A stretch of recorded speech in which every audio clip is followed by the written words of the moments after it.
Elfman surged forward, tackling the beast's leg, knocking it off balance and nearly tipping it over. Before slamming its leg and kicking Elfman back in rage, Elfman was struck by a powerful kick before looking up to see the beast raise its arm and form a fist. Elfman raised his right arm to block the strike before it paralyzed him. The swing, however, struck him so hard that his iron bull dug into his face and damaged the tissue beneath his eye. Elfman was launched into the air and brutally collided with the stone surrounding them before collapsing on the ground. His magic was deactivated, and he lay still on the ground, eyes wide open, blood dripping down the right side of his face from the horrendous gash that ran from his right eye down his cheek. Elfman. The beast leapt on Mirajan, attempting to crush her with its arms but finding resistance in Mira gripping them. Because of the huge weight, her feet began to dig into the ground as she strained to shove the hefty limbs back. Mira couldn't move much further back in this position. She was in a bad position. She'd run out of alternatives. Mira raised her gaze to the beast. She was going to have to rely on Citri. She was out of magic, but perhaps using her trump card would give her an advantage long enough to destroy the monster. But in order for her to shift, she needed to shed her Satan form. Mira attempted to fight back. Gah! Elfman wrapped his arms around the beast's legs, attempting to wrest it away from his sister. He strained to stand, and everything was fuzzy due to pain, yet he couldn't forsake her at this point. Elfman! Get away from here! You can't fight anymore! Mira exclaimed. And no. Elfman tried and failed to move the beast's leg away from his sister long enough to offer her an opening. He couldn't get the courage to fight any longer. He panted, I can't leave you. I won't. And not when you need me here. You can't do anything here. You're too hurt. Please. I'll protect you. Both of you. That's the job Mom and Dad have left me with. I won't. Elfman looked up, his vision foggy, to discover that the beast hadn't even noticed he had snatched it. He wasn't even deserving of this monster's attention, It was only thinking about killing his sister, and he was unable to intervene. Elfman stared up in terror before dropping his head and covering his eyes with his hair. "Why, you bastard?" He grasped the beast's knee even more as his entire body began to glow. Mira opened her eyes long enough to notice Elfman bathed in light. "Elfman, no.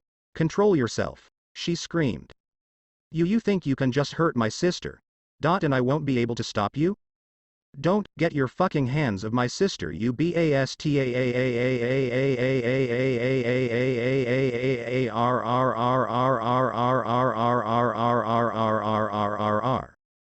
Elfman's outraged cry transformed into a wild, monster howl. When the beast noticed a bright light emerging from the ground near its leg, it stopped putting weight. It turned around to find a small figure of pure light walking away from it, before it began to increase in size till it was the exact same height as the beast. The illumination faded, and standing opposite the monster was a carbon copy of it. The same enormous size. The same bodily type. Everything is the same. The sole difference was that the copy's mane was ivory rather than ebony. A new gash behind the duplicate's right eye still oozed with blood. Mira watched in horror as her brother assumed the form of the beast. But the genuine beast did not give in to his whims or directives. It remained the same. That meant it was not under Elfman's authority. Oh God, no, she shook her head, dread visible in her eyes. The original beast smelt the air around Elfman's takeover form, recognizing the identical scent from its body emanating from this reflection. As the white-haired beast stood motionless, it began to huff and roar. For a brief period, they were immobile. Until Elfman's beast smacked the other in the face. It let out a tremendous roar as it landed blow after strike on the original. The original grabbed the strike before it could land and responded with its own punches after numerous punches. Mira stood back and observed as the two beasts continued to spar. She was taken aback when she saw both of them revert to pure wild, instinctive smashing. Her brother was no longer interested in apprehending the monster, only in beating it back.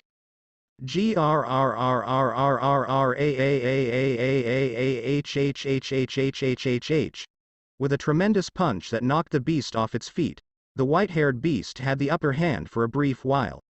Elfman grabbed a big boulder he had spied off to the side and hauled it out of the ground after the original beast fell on its back. He raised it above his head before slamming it into the beast's face. Once again. Once again. Over and over, until the stress caused the rock to shatter and crumble into debris. Elfman then resorted to repeatedly hitting the beast in the head, adding to the beast's already horrific wounds from the continual beatings. Elfman continued to beat the beast's head until a squelching sound echoed out across the area. Mirajan watched in terror as Elfman's arms began to swell with blood. With each punch, the original beast's body leapt up a few times before collapsing on the floor motionless. But Elfman simply gave in to his primal instincts and continued smashing until all that remained was a mushy puddle. At this point, it was simply excessive. Elfman, hitched Mira's voice. Gra. Elfman, please stop.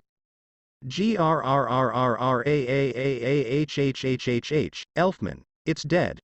The takeover beast began panting heavily as it stopped smashing its fists into the bloodied body. It raised its monstrous form off the dead king of monsters as blood dripped from its hands. Mira made a step towards her brother as the scenario became tense following the terrible killing. Elfman, if you can hear me, please, she pleaded, looking up at his huge back. The takeover beast swung its fist and fractured Mira's right arm, surprising her as she struggled to break the cloud that was previously his thoughts. She was launched through the woods, breaking through several of them before finally slowing down. Mira screamed in agony as she examined her side. Her arm was broken like a twig, and she could feel and see where the fracture was and how it protruded against her skin. She spit up some blood before returning her gaze to the monster that had once been her darling little brother. The new beast cocked its head.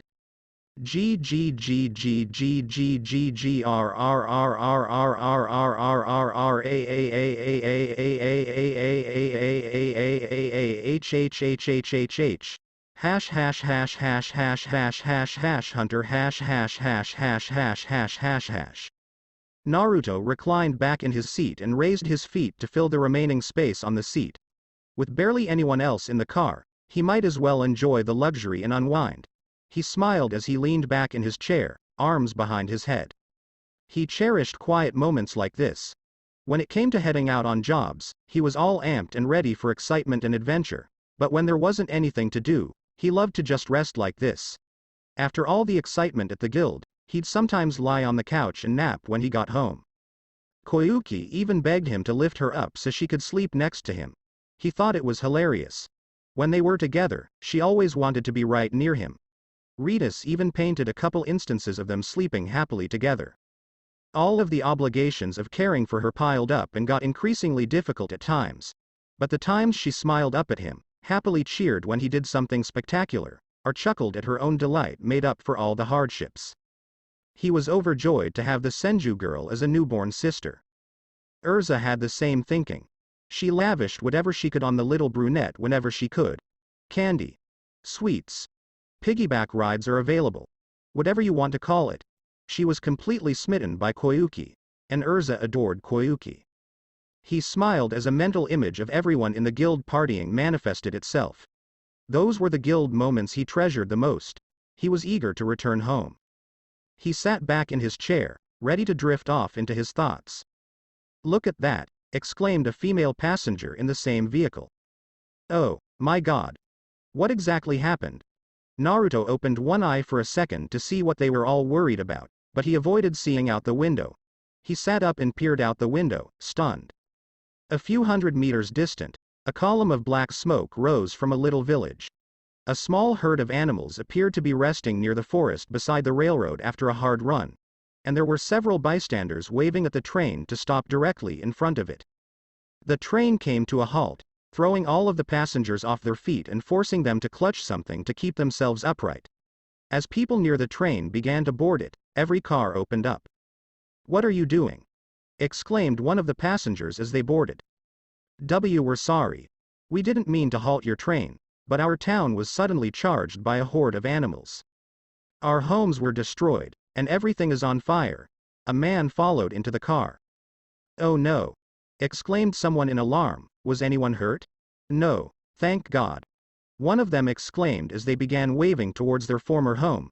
"Luckily, we had a mage from Fairy Tail come and warn us beforehand."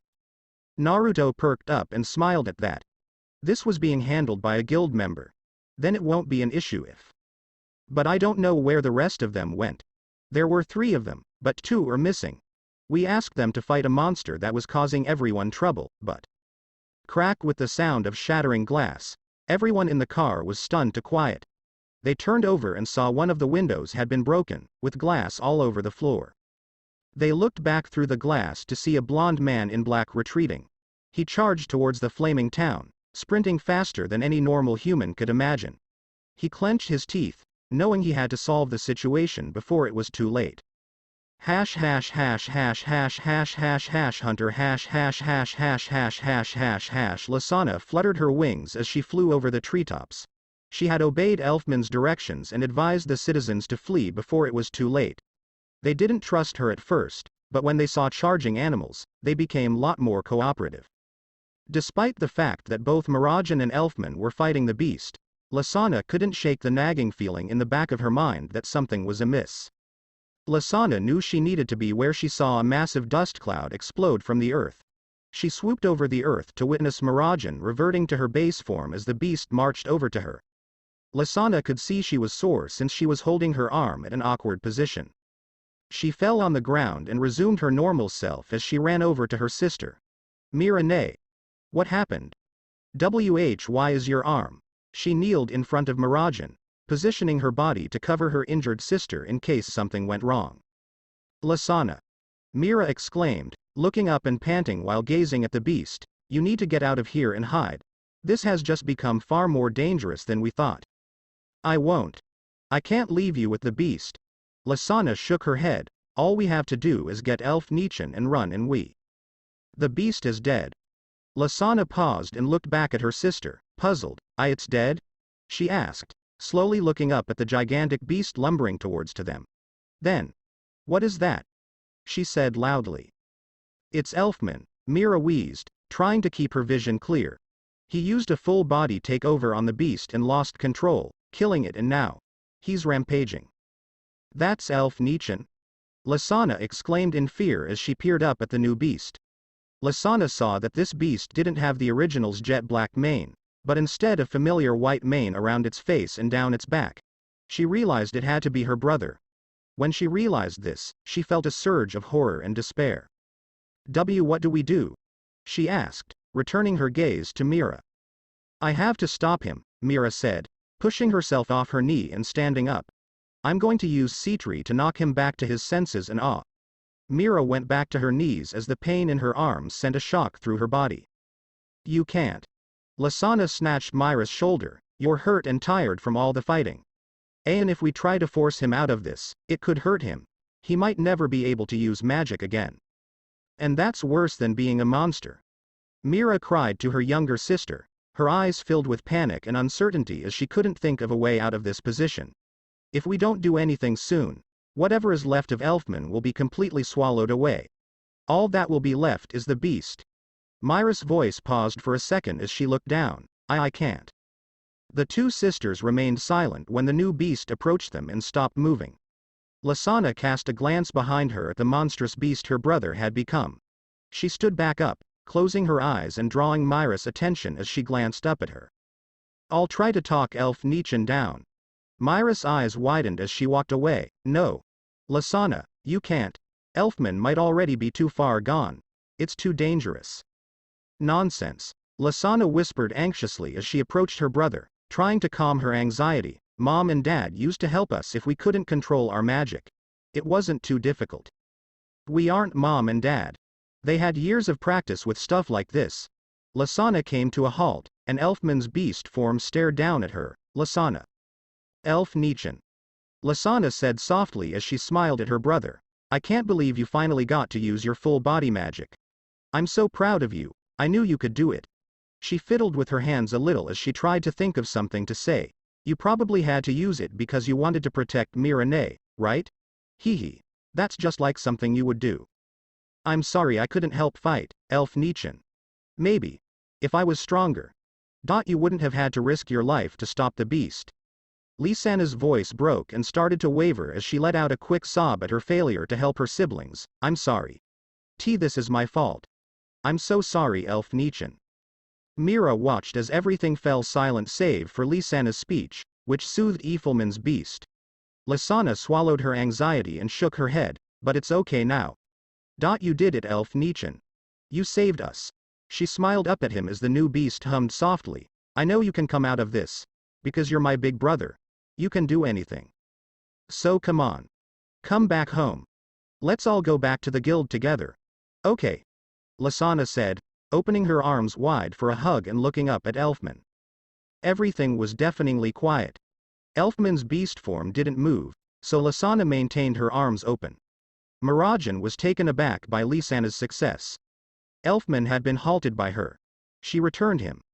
Mira felt a surge of optimism in her breast. Until the beast flung his arm through, sending a limp Lasana hurtling over the woods and out of sight in an instant. Mirajan was overcome with despair. Her heart sank like a block of lead into her chest. Her pupils tightened as she witnessed her beloved little sister fly through the air like a rag doll. As she shouted out, tears welled up in her eyes and ran down her cheeks. Listen nah. Hash hash hash hash hash hash hash hash hunter hash hash hash hash hash hash hash hash. She was unable to feel anything. There is no pain. There is no relief. There is no weightlessness or dazzling brightness. Elf Nichan had transformed into the beast and slammed her across the mountain like a shattered toy, the last thing she recalled. Was that all? Was she? Was she gone? Shish. You. Nah. What was it? Lee. It. E. Was she being spoken to? Lisan. Dion. She. Might be able to hear something. Lasana. Open your eyes, damn it. I'm not going to lose you. Lisana's eyelids began to slacken as all she could see was a single blur of color. Her eyesight began to focus again as she began to notice shapes and her surroundings. Finally, the amorphous mass squatting near her began to come into full detail. Lasana barely raised her head as she asked the worried blonde, Naru, too?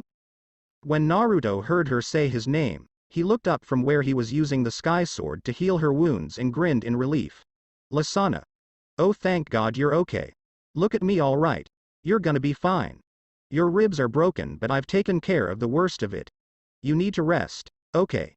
He leaned forward and cradled her cheek as he peered into her weak eyes. Lasana blinked slowly before giving him a nod. Naruto returned the nod before focusing on the younger girl's side. He was jogging across town when he noticed the youngest Strauss sibling floating through the sky. He didn't have time to ponder before leaping up and catching her before she could land. He was able to repair the most of her injuries, including a severe cut in the left side of her torso and some fractured bones. Naruto knew there was still turmoil, and all he wanted to do was go help. But he knew Lasana needed him the most right now. The last time someone was lying in front of him with terrible wounds, no matter how hard he tried, he couldn't heal them. He didn't care if the blade absorbed all of his magic this time. He was going to assist his pal in this situation. Lasana was still in shock from her injuries and stress, but she forced herself to speak. Mira ne. Elf and Nichin. I know, Lasana. I'll go help Mira and Elfman when I'm done here, Naruto exclaimed, returning his gaze to the task at hand. Right now I have to. As he looked up, Lisana's hand landed limply on his, and his eyes began to water. Please, she begged. Naruto considered what to do as he gazed down at the healing sword. He was only trying to soothe her suffering and cure her wounds at this time because she was stable. But if she was seriously hurt and still thought her siblings were in greater danger than her. Naruto took Lisana's hand in his and placed the sky sword in it before gently placing it on her chest. Can you still channel your magic? He said as he leaned over to her. She confirmed with a feeble hum. Channel your magic through the sword, it'll start to glow green and help with your wounds, he said as he got back up, still in the girl's sight. I'll be right back, I promise. Naruto took a few timid steps back while keeping an eye on the poor girl. When he noticed the blade turning green, he turned around and rushed back towards town. Hash hash hash hash hash hash hash hash hunter hash hash hash hash hash hash hash hash Mirajan staggered out of the trees, towards the flaming town, clutching her broken arm. She dragged her feet for a few more steps before collapsing on her knees. She could hear the new beast racing after her from behind her. But she was unable to respond. She was powerless to act. She couldn't even use her abilities any longer. Her entire body was in a state of shock. Her tears were still streaming down her cheeks. Lasana was no longer alive. She had witnessed the murder of her younger sister directly in front of her eyes. She was doing everything she could to save their brother and bring him back, but the beast takeover was simply too powerful. And now Lasana was somewhere else, alone, bloodied and screaming in agony as her life vanished from her eyes. An elfman. He had to leave right now. As the king of monsters possessed his entire body, he was trapped in the deepest corners of his own mind. He had devolved into a mindless animal that only followed their primal instincts. He was even forced to murder his younger sister. Her brother was no longer alive. And it was entirely her fault. Mira glanced up at the night sky in despair, unable to will herself to flee any longer. This was her concept. She recommended that they all work on this project together. She forced her younger brother and sister to work on a job for which they were not prepared. Elfman had vanished. Lasana was no longer alive. And it was entirely her fault. She had prepared for years, fought to the last ounce of strength, and promised countless people that she would continue to safeguard what she loved. And it was all gone now. She was all alone. The new beast appeared from the woods and charged at the fallen Strauss. Mira didn't react quickly enough as the new beast's fist slammed into her. Ha! Naruto swooped in and delivered a crushing punch to the beast's jaw, fracturing a couple of its teeth and knocking it away from a stunned Mira. Naruto stumbled against the ground before chambering his fist and charging forward once more. Flying gauntlet! He exclaimed as he buried his armor-clad fist into the beast's gut and put his feet into the ground. As the concentrated magic strike traveled through the beast's body, it sent it hurtling backwards. Naruto remained calm as he observed the monster bounce off the ground and away from them. He turned around to see Mira staring at him with her eyes closed. And Naru, some sense returned to her head. No time. He grabbed her in a bridal carry and dashed away from the recovering monster. He dashed through the blazing town and into the forest across the street. He kept running till he believed he was a safe distance away. As he gazed over to the burning village, he put Mira's feet back on the ground. He heaved a sigh of relief and chuckled softly. Okay, I think we're safe. That thing shouldn't come chasing after us if we're. Mira pressed her face into his chest and grasped his shirt with her good hand before he could finish. Mira? He asked, looking down at her. I couldn't do anything, Naruto. They were right beside me. I could have done something but. She looked up at her blonde friend as tears streamed down her face. They're gone. I couldn't save them. I tried so hard but it didn't mean anything. She screamed and sobbed as she couldn't control herself any longer. Lee-san is dead, Shishi. Lasana isn't dead, Naruto replied, holding Mira's cheeks so she gazed up at him. Mira's eyes widened as she struggled to comprehend what he was saying. What? She sobbed a little. Mira. Nay. Mirajan turned around to see Lasana leaning up against a tree to view her older sister. She murmured, Lasana. Mira lost all control as she covered her mouth, her eyes welling up with tears again, before sprinting forward and wrapping one arm around her sister. But how? Mira stepped back and gazed over Lasana.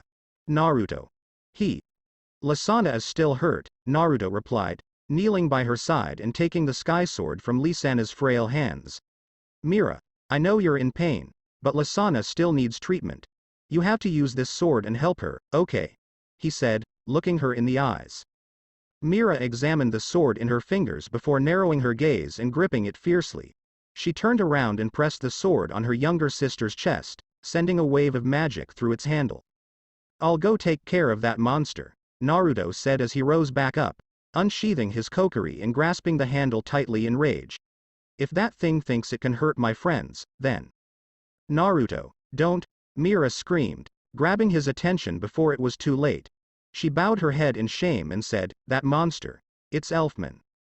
Naruto's eyes widened in surprise as he returned his gaze to town, where the gigantic monster's form could be seen reaching over the homes. That thing. That's Elfman. What happened? He said to the S-class mage. Elfman tried to take over a monster we were sent here to scare away, but it was too powerful for him to control, and now he's on a rampage. He can't control himself. Mira's shoulders shook as she looked up at him with pleading eyes. Naruto, he's my brother. Please. Naruto looked between the two girls and the former Strauss family member who was currently shouting like a beast. He lowered his gaze to the sword in his hand before sheathing it and sending it to his requip spot for good measure. Stay here. I'll bring him back, he said, cracking his knuckles and lowering his neck. Naruto, please. To bring him back at this point, you would have to try and talk him back to sanity. And even Lasana couldn't do that. You have to capture him so we can. Mira, he interrupted her plea as he continued to look ahead at the town. You can trust me, remember? He said over his shoulder. It was merely a statement. But what it brought back to mind was their chat on the boat and their commitment to always rely on one another, which spelled out her anxieties and put a smile on her face. She nodded before Naruto vanished in a flash of lightning. As he stood several meters away from the ferocious Elfman, the hunter of fairy tale landed back in town. I said all that, but what the hell am I gonna do now?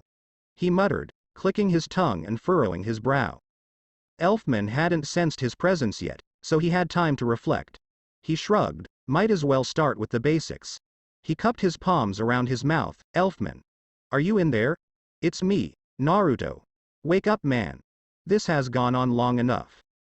Elfman glanced around, noticing Naruto and furrowing his brow. He dug his hands into the ground and took out a massive chunk of granite, which he hurled at the blonde with lethal power. Should have guessed that, said Naruto. As Elfman continued to toss rocks at him, he jumped out of the way and kept his distance. Naruto sprinted through the smoldering ruins that were once homes, trying to come up with another way to stop his guildmate.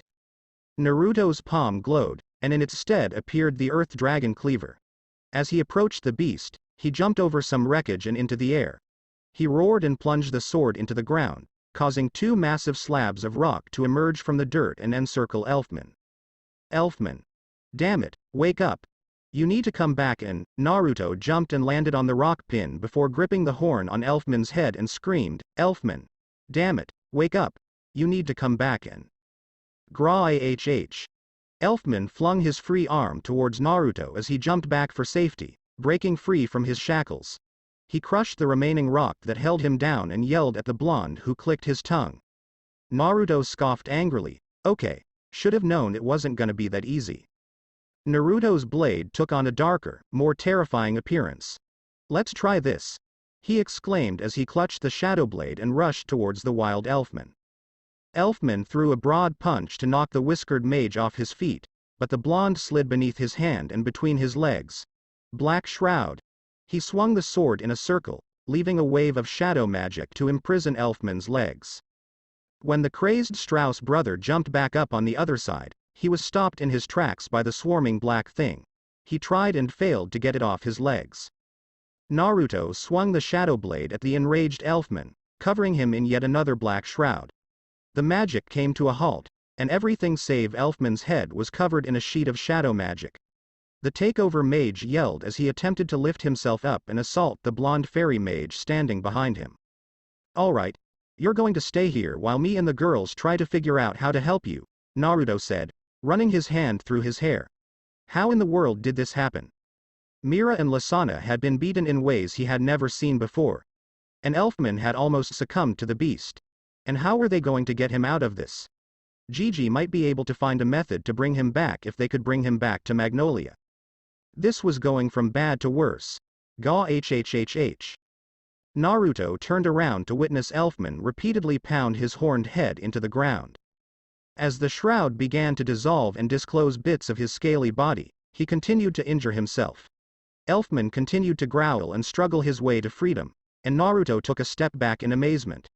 Despite the fact that his body was already injured from fighting the original beast, Mirajin in her Satan form, and suffering a surprising haymaker from Naruto, he continued to push himself. That's when Naruto realized he didn't care about his physical condition any longer. He'd turned into a beast, only concerned with eliminating the threat to his survival. Elfman burst free from his murky confines with a yell that shook everything around them. As his steely gaze fixed onto Naruto, he assumed a predatory attitude. Naruto scowled and clenched his fists, abandoning his swords. He didn't want to fight, but it seemed like there was no other way to stop the rampaging takeover mage other than absolute knockout. Elfman dashed at Naruto, his wind chakra swirling around his fist. He punched the air and sent an incredible rapid and compressed ball of air at the charging monster's shoulder. And once more at the ankle. Hand. Forehead. Talon. Naruto yelled, sending wave after wave of storm fists at the wild Elfman, who couldn't do anything except try to defend himself from the blonde man's blows. These assaults specialized in speed rather than power, yet he expected results when he unleashed a volley of them that blocked anything else in sight. Elfman tried to defend himself against dozens of blows as the earth around him was devastated by wind attacks. Naruto continued pounding until his arms slowed and he couldn't see Elfman within the haze. He straightened up and listened for any indication that the Strauss creature was still alive. Graw. Naruto's face grimaced as he heard a feeble growl emanate from the core of the dust cloud. He had anticipated that all of those blows would help bring him down. But evidently his tough scales could withstand some extremely powerful attacks. Naruto furrowed his brow and decided it was time to call it quits. He planned to tackle him to the ground and hold him there until he knocked him out. He took a wide stance and braced his shoulder for the hit. His armor encircled him, and the wind picked up beneath his feet. Storm step. He yelled as he leapt forward at the speed of sound. Naruto smashed the earth he landed on and flew at the dust cloud. He was getting ready to take on Elfman's beaten form. Elfman, on the other hand, dashed out of the dust cloud first and smashed Naruto's approaching shape with his huge shoulder. Naruto's head collided with Elfman's tough shoulder, and the two opposing forces blew each other off. Naruto charged in at breakneck speed, but Elfman's existing weight and form compensated for the opposite momentum. Elfman's shoulder was scarred from the joint where Naruto had slammed himself. It was severely cracked, and blood was gushing from the fresh wound. And Naruto returned to the sky, a sad expression on his face. As blood seeped down his scalp, he felt as though his head had been shattered against a massive rock. He was almost ready to land. But his legs were pressed together and he was gripped tightly. Elfman had seized him out of midair and held him high before slamming him into the ground, he saw as he peered down. Once more, and again, and again. Every time Naruto was slammed into the rocks and mud, he moaned in pain. Elfman hauled up the bleeding blonde after a minute since he was no longer responsive to his attacks. Elfman positioned him so that he was pinned between his two hands. Elfman held the whiskered mage between his hands and yelled, certain he had eliminated the last menace to his existence. You happy now, dumbass? The blonde with blood streaming down his cheeks stopped Elfman's yell with a faint, wheezy question. Congratulations, you did what monsters do. Rampage and destroy. But hey, at least you were able to keep with the fairy tale guarantee and cause a little collateral damage. Great job. And look, you finally got that full body takeover you always wanted. I hope you're proud because let me tell you something. Naruto slowly raised his hand to grab Elfman's horn. You're a fucking pathetic.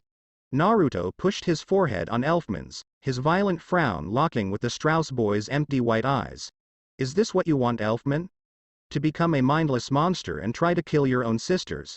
Because if you did, mission fucking accomplished. He pulled down the massive beast's head to glare even deeper into his empty eyes. Mira and Lisanna are so scared right now they aren't even sure you can come back. After all the ranting, Naruto coughed up some blood and fought to speak again. Didn't you want to be the man of the family? Someone who could protect your sisters after losing your parents? Mira took on the responsibility all by herself because she didn't want either of you to be afraid. And Lisanna always does her best because she wants to prove herself to you and Mirajan. But is this what you're gonna do? Give up and lose to a damn animal? Just like that? That isn't how a real man fights, damn it. You better come back to us, stupid bastard, because you can't leave your sisters alone like this just yet. He shook his head in pain. For a brief period, the corrupted takeover mage and the bleeding blonde were deafeningly silent as Naruto's words hung in the air. Naruto let go of Elfman's horns since he didn't feel the two hands squeezing him on his ribs. Small pupils reappeared in Elfman's white eyes as some clarity emerged from the fog. Naruto? Stuttered Elfman. Naruto's grasp loosened, and he rose to his feet. Elfman took several steps back as a dazzling light shone down on his huge figure. The beast's shape disintegrated, leaving behind a wounded, bloodied Elfman. He stumbled back and gripped the cut beneath his right eye as the rest of the takeover power fled his body. He screamed in agony before raising his head and stared at everything in sight. The settlement was abandoned and burned to the ground. The earth surrounding them had been damaged and uprooted. And his buddy fairy mage was panting and using his knees to support himself. Elfman removed his palm from his face and examined the blood that soiled his trembling figure. His mouth opened and closed as he searched for the proper words. Before staring in fear at Naruto. What? What did I do? Hash hash hash hash hash hash hash hash hunter hash hash hash hash hash hash hash. Hey, Happy. Do you want to work today? Huh? What brought that on? The little blue cat asked his closest friend as he drifted by his head. Natsu shook his shoulders, his hands behind his head. He grunted, I don't know. I haven't taken a job yet this week and I'm kinda bored. He grinned, I need some excitement. Well, then, why didn't we take a job yesterday? Happy asked, touching his cheek with his paw. I just didn't feel like it at the time, Natsu explained. Oh, I get it, Happy replied, his smile twirling in an inquisitive sort. You didn't want to go yesterday because you were worried about Lisanna, right? He chuckled before flashing the Dragon Slayer an annoying grin. You like her? I do not. Natsu shouted as he attempted to catch Happy, who flew effortlessly between the holes in his arms. Come back here, you little bastard. You've got a beating coming for ya. He hissed fiercely before racing after the blue cat. Ha ha ha. You like her. You like her. You ga. As the two pals rolled against the pavement, Happy was tackled to the ground. They finally came to a halt, and Natsu had Happy in a headlock. Punishment time. He smiled, giving the little beast a noogie while laughing maniacally the entire time. No. No. This is cruel and unusual. Help, someone, squirmed Happy. Ah ha ha ha ha. There's no one who can help you now. Natsu came to a halt in the midst of his roughhousing and gazed up to the guild's door. He noticed most of their guildmates congregating near the front of the hall. He and Happy exchanged puzzled glances as they pushed themselves back up and began making their way in. As he tried to make his way through the mob, Natsu overheard a group of them whispering amongst themselves. He twisted and turned and moved some of them out of the path till he emerged at the other end. Levi, Kana, Biska, and Koyuki were seated around Lasana at the table. Bandages were put over the youngest takeover mage's chest, neck, arms, and legs. She had a huge bandage on her cheek and crutches next to her to help her stand.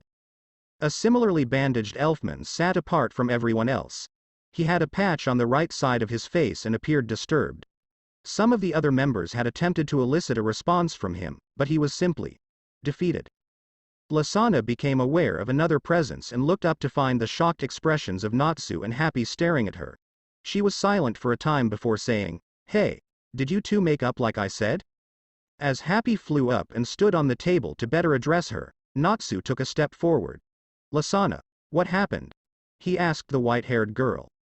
As she hung her head, Lisana's eyes darkened and faded. They began to drool, and she shook her head, something bad. Everyone else was anxious about the girl, but Natsu wanted to give her some room. But he moved forward and kneeled by her side, gripping her shoulder to draw her attention. Lasana noticed a tender look in Natsu's eyes as he sought to console the unhappy girl. Lasana felt tears well up in her eyes and leaned against his shoulder, sobbing gently. Natsu had no choice but to embrace her in a hug and let her cry. That's precisely what he did. Hunter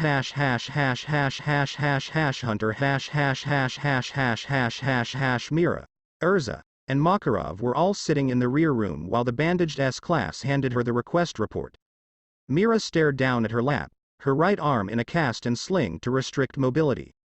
Urza had a pained expression on her face as she watched the distraught Mira lean back in her chair. Makarov groaned and rubbed his beard with his palm.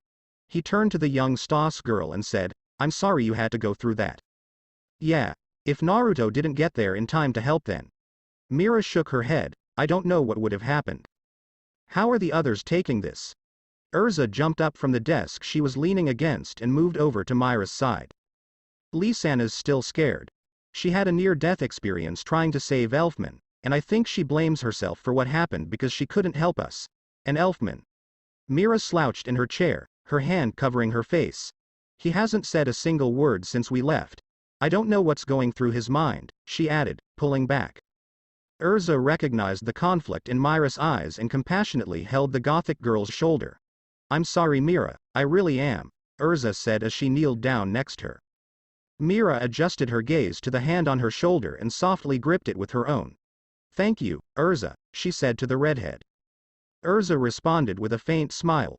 "Well, you can come and ask if you need anything. Take some time to work this out, and you can come back to take a job when you feel you are ready," Makarov said as he stood up on the desk and jumped down on the floor. "Actually, Master." Mira paused for a bit before shaking her head, "I think I'm gonna take a break from job requests for a while." Urza and Makarov exchanged perplexed glances. "Are you sure, Mira? You can take a break for as long as you want, but I didn't think." Makarov turned back to the Strauss girl. "I'm sure," Mira said, looking down at her guild master and nodding firmly. She couldn't tell them that she couldn't even use her Satan soul powers after the accident since she still wanted to maintain an image. But the prospect of returning to work so soon after what had transpired terrified her. Makarov could see her hesitation in her eyes and knew what she was trying to express. "Of course," he said, nodding. Mira thanked him and closed her eyes for a moment of serenity. "Ji-san." Gray yelled as the door crashed open. "What is it?" Makarov asked the Ice Mage. "It's Elfman. He's gone." "What?" exclaimed Mira, leaping from her chair. "We looked away for a moment, and he was gone. He isn't in the guild, and we have no idea where he is."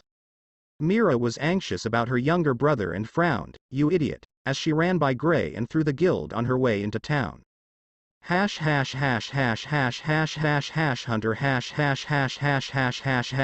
Elfman went smoothly across town, attempting to avoid unwanted attention from anyone.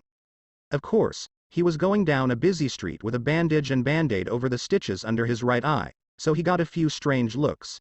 But at least he was dressed so no one could see the bandages covering his body. Elfman came to a halt in the middle of his walk and returned his gaze to his guild. It was currently obscured by the buildings along its path, but that didn't matter. Elfman was not going to return. He was too embarrassed to enter that guild. He was too embarrassed to go home. He couldn't even gaze in the general direction of his sisters without picturing what he'd done to them. To him, everything was a haze. He couldn't recall a single detail about what he'd done or why he'd done it. But the fact that it happened was all that mattered. He shattered Mirajan's arm and stomped on her while she fought to keep him from injuring himself. He had nearly killed Lasana when she sought to connect with him in the midst of his insanity. And he had injured Naruto while the powerful S-class prevented him from losing himself entirely before it was too late. He just wanted to vanish. He vowed never to cause difficulty for his sisters or anyone else again. Maybe if he just faded out of sight, all of their problems would vanish. Elfman turned a corner on his way to the town's exit. What in the hell are you doing? Elfman came to a halt when he noticed Naruto hanging upside down and staring at him from a lamppost. I don't think a guy who just went through what you did should be up and moving just yet, he said, pulling his feet off the metal and landing in front of Elfman. What about you? Elfman asked, noticing the bandages on Naruto's forehead and around his jaw from the fighting. Nah. This ain't the first time my brain's been bounced around in my head. I'm used to it, Naruto shrugged, looking at Elfman. Just walking out. Really? Naruto asked, turning to face the town's gate, because it appears to me that you're attempting to flee. Elfman averted his gaze from the blonde before saying, well, maybe that's for the best. Are you just going to leave Elfman like that? Naruto said coldly as he stared at Elfman disappointedly. If it makes it easier for them, then yes. Elfman attempted to walk by the blonde, but he simply lifted his arm in the way of the larger man. As Naruto looked up, Elfman gazed down at him. I'm not letting you get past me. Elfman exhaled deeply and said, Naruto, move. No, please. I won't. Just let me get past. Elfman pleaded, trying to push his way beyond Naruto's arm. Elfman felt a fist drive into the center of his chest just as the thing holding him back shifted. He gagged before dropping to his knees and wheezing, clutching his chest as all the breath left his lungs. Elfman struggled to his feet and gazed at the black boots in front of him. He couldn't have the strength to pull his head back anymore and simply rested his head on the concrete. What am I supposed to do? He shook. He struggled and pounded his fist against the concrete. I've never seen them so scared. Not even after our parents died did they ever look so frightened to see someone before. He remained silent for a moment and shook his head. I don't know what to do. When I look at them, I'm just so scared. I think about what I did to them and how I almost ruined everything. For what? So I can get. I don't know what to do. Elfman cried as tears streamed down his cheeks. I can't think straight anymore. Every time I close my eyes, I think about what I did. I don't. He broke down and lost his voice for a while as the vision of Lasana and Mira dead at his hands flashed through his mind. What do I do, Naruto? I don't know what to do, he muttered. He wasn't anticipating an answer from the blonde, but he felt compelled to say something. He wanted others to know he was truly trying to think of something to do. But every time he tried, he fell short. Naruto snatched Elfman's collar, wrenched his head up, and lifted the takeover mage's teary, astonished eyes into his. Naruto scowled at Elfman, saying, you stand up. And make it right. I've been in your position before, Elfman. I've questioned myself. Doubted myself. I've done stuff I couldn't move past. And I've even considered bailing out before. Because it hurt too much to come back and see everyone so happy when you feel so out of place. Naruto's eyes softened in understanding as he looked at the younger man. I didn't know what to do. I never did. I'm just too afraid. You can't let it have control over you. Naruto let go of Elfman's collar and lowered his arms so he was lying back on his knees. Naruto walked forward until he was standing beside the distraught Strauss man and grabbed his shoulder. I couldn't live with myself knowing I made a mistake without trying to confront the people I hurt. I thought I could run away. But it isn't that easy, Elfman. You have to live with your mistake and your past because they will always follow you.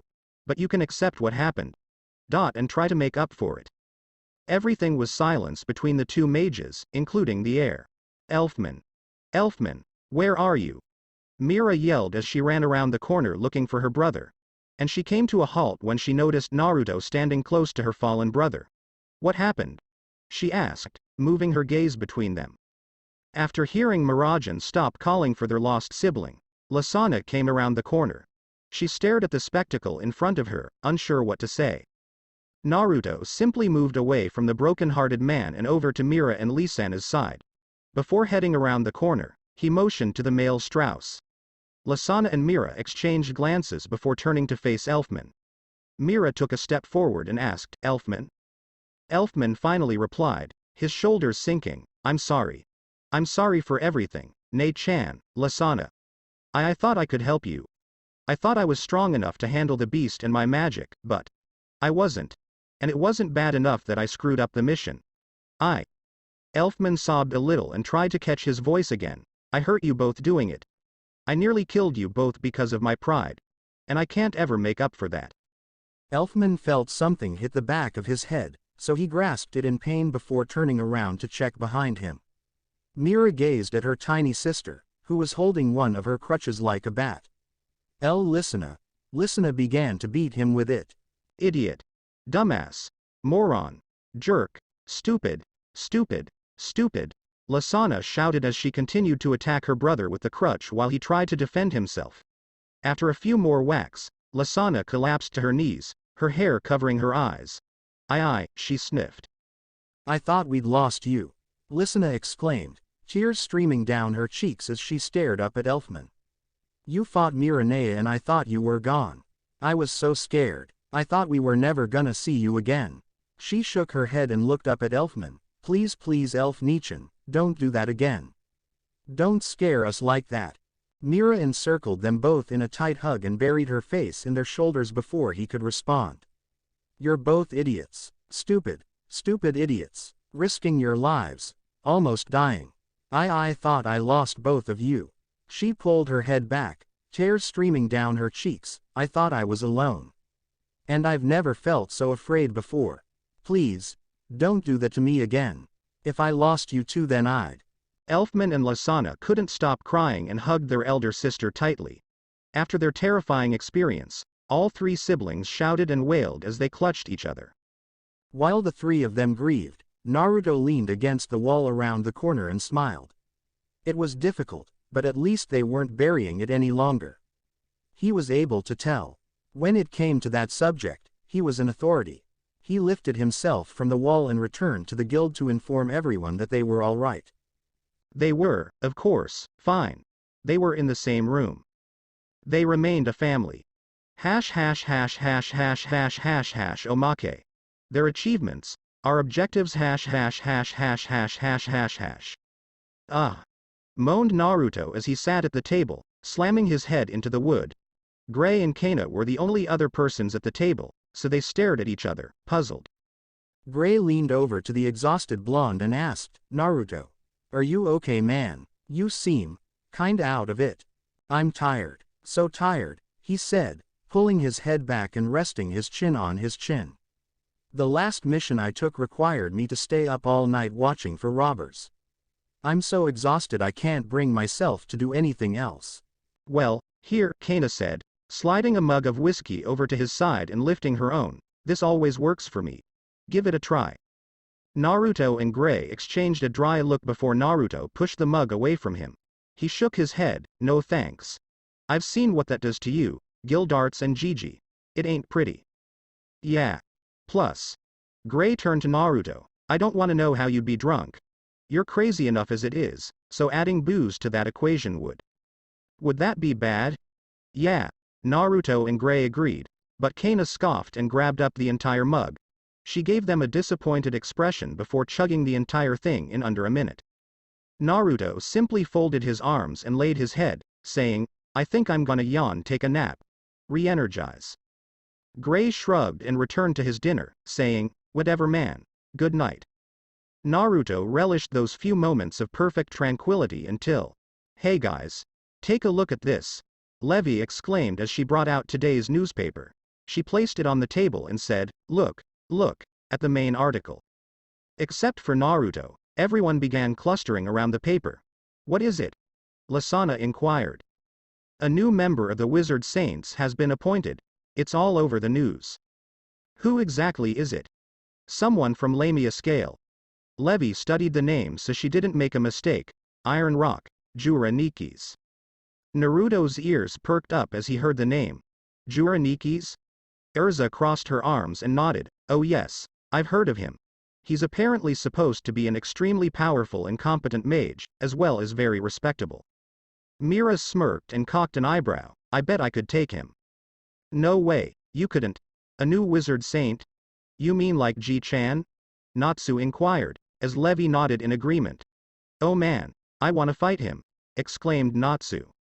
Calm down, idiot, that guy would probably kick your ass in an instant.